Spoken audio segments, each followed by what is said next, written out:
I planned my brother's wedding for free, then got uninvited for being embarrassing.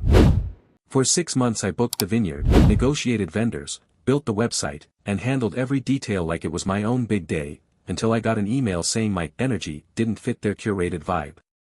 Apparently caring too much and doing it too well made me a liability. When the truth about why I was really erased finally came out, it didn't just crack the wedding, it cracked my entire definition of family. Hi, I'm Nate, 29, and 3 months ago, I was uninvited from my brother's wedding because I'd embarrassed them. After 6 months of planning the entire thing for free. When my brother Zach got engaged, I was the first one he called. Nate, you're my best man. I don't care if the ceremony's in a barn or a yacht, just be there. I was flattered. Honored, even. Because we weren't just brothers, we were best friends. Or so I thought. I threw myself into planning. I work as an event coordinator for corporate gigs, so I figured, why not use my powers for something personal for once? I helped them lock down a historic vineyard venue 6 months out, not easy. I negotiated rates, coordinated vendors, built their website, organized RSVPs, made spreadsheets so clean you could eat off them. And I did it for free. Not because they asked, but because I wanted to. That's who I am, or was. Then came the rehearsal dinner seating chart incident. Zach's fiancée, Madison, we've always had a bit of an oil and vinegar vibe, wanted to seat her influencer cousin before our wheelchair-using grandmother because aesthetics. I pushed back gently. I said something like, hey, optics matter, but so does Nana's spine. Madison did not laugh. That night, Zach texted me, hey, maybe just stay in your lane a bit. Mads is really stressed. I stayed in my lane. Until the next week when they moved the wedding from the vineyard I'd booked to a downtown rooftop, 2 weeks before the date. No notice, no explanation. I found out because the caterer called me, confused.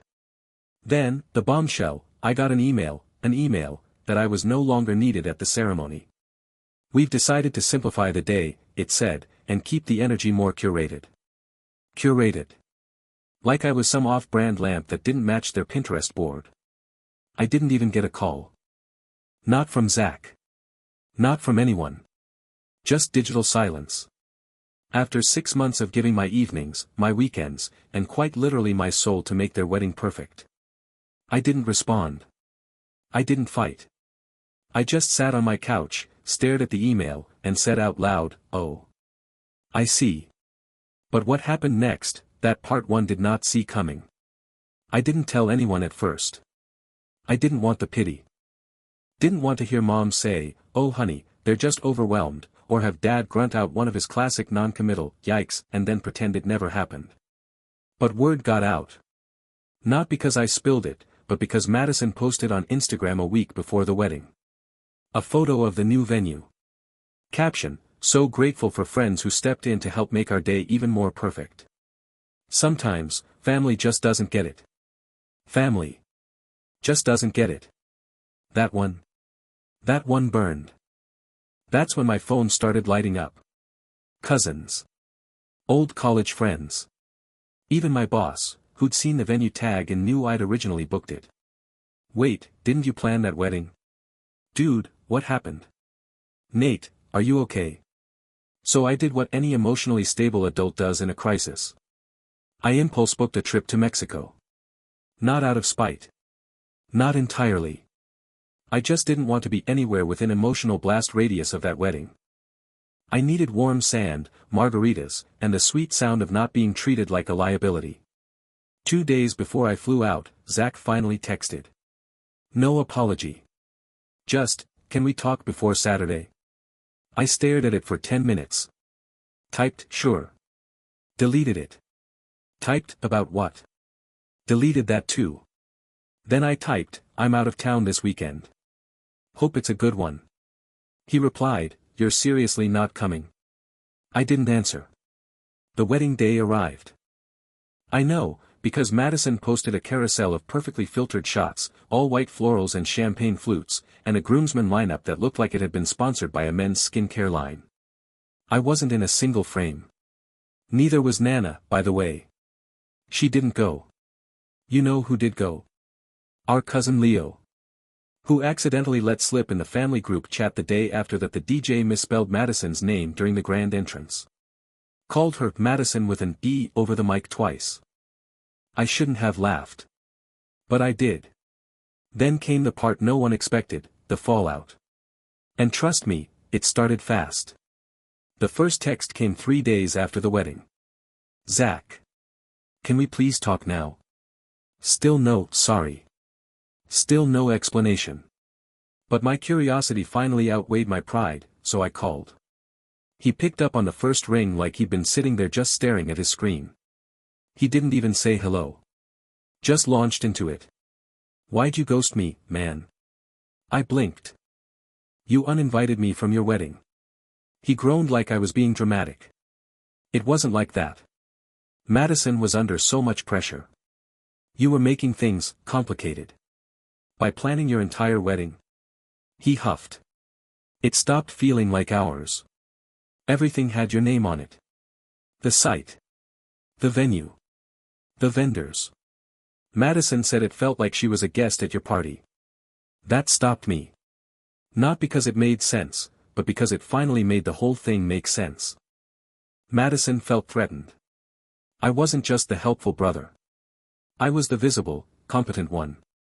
The one people were already praising. And apparently, the one her therapist had labeled boundary crossing. Zach continued, we just needed it to feel like us. That's why we scaled back. I laughed. You scaled back to a rooftop venue with a custom neon sign and a champagne wall shaped like your initials. Okay, he admitted, we scaled differently. I could have torn into him. Instead, I said, you didn't just change the venue. You erased me. From everything. He finally went quiet. I let it sit. Then, I'm sorry.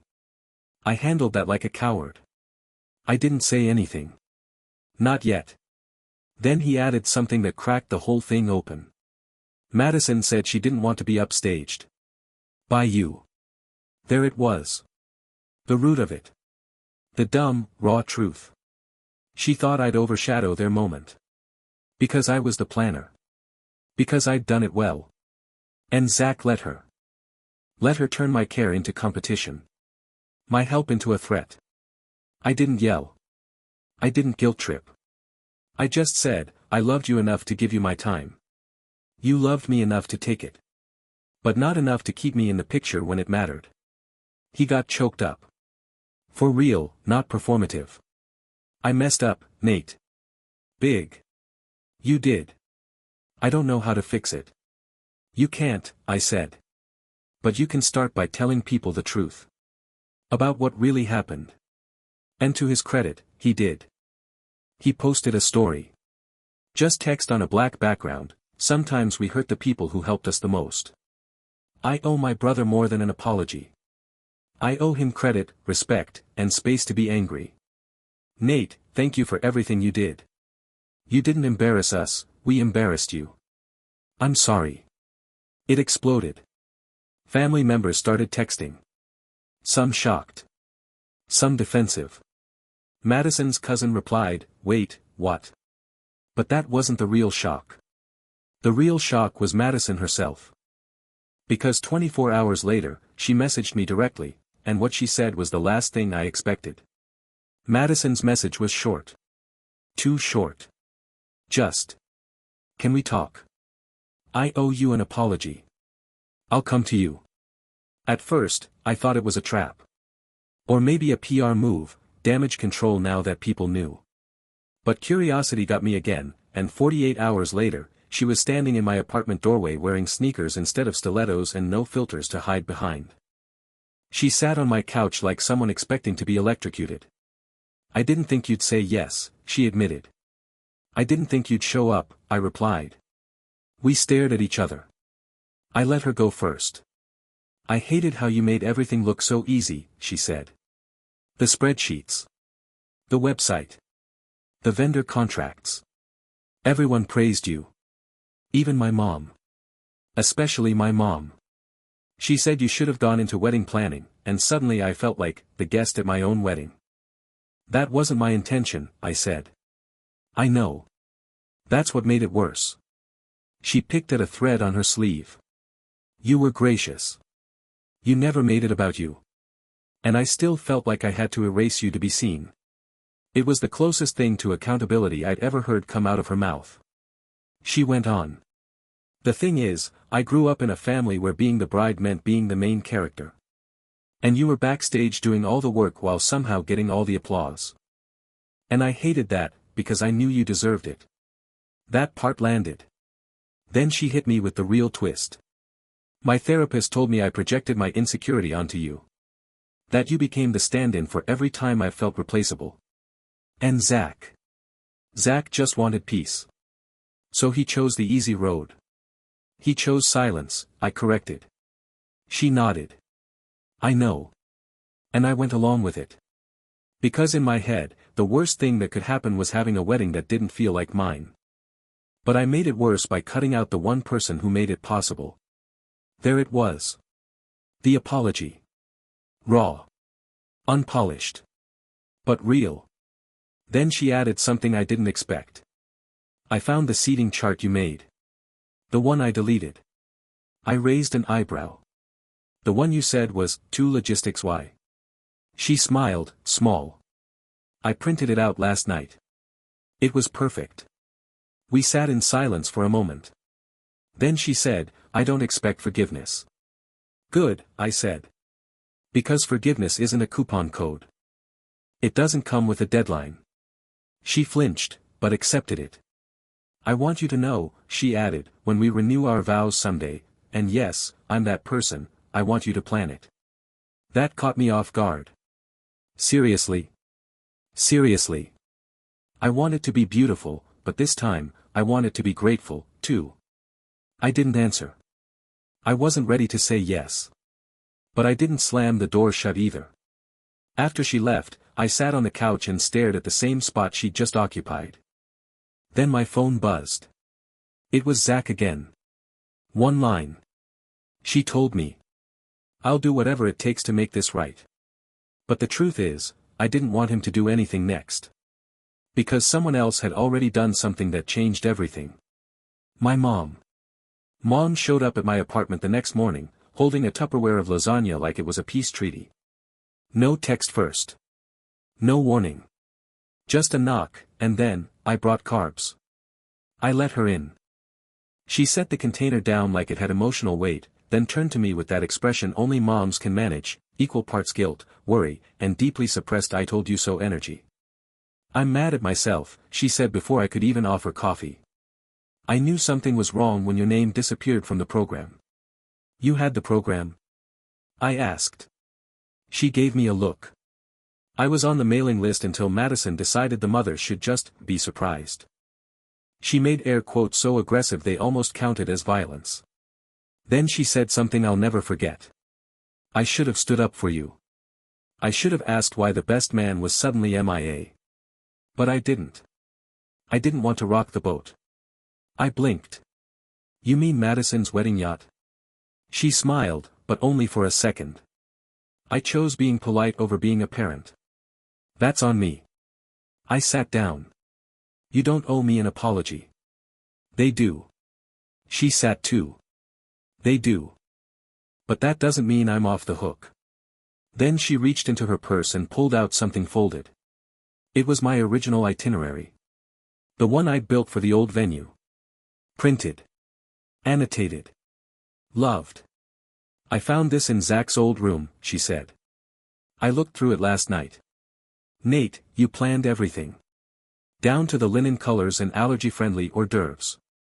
I know, I said. She pointed to a note in the margin. Remember to order non-alcoholic options for Nana. She likes sparkling apple. That's when I cried, she said softly. Because that's not just planning. That's love. I didn't realize I'd been holding my breath until she said it out loud. That's all I was trying to do, I said. Make sure they felt celebrated. Seen. Safe. She nodded. And they took your love and called it interference. We sat there for a while, lasagna between us like a holy relic, until she added, you don't have to forgive them right now. But I hope you don't give up on family because of their smallness. I haven't, I said.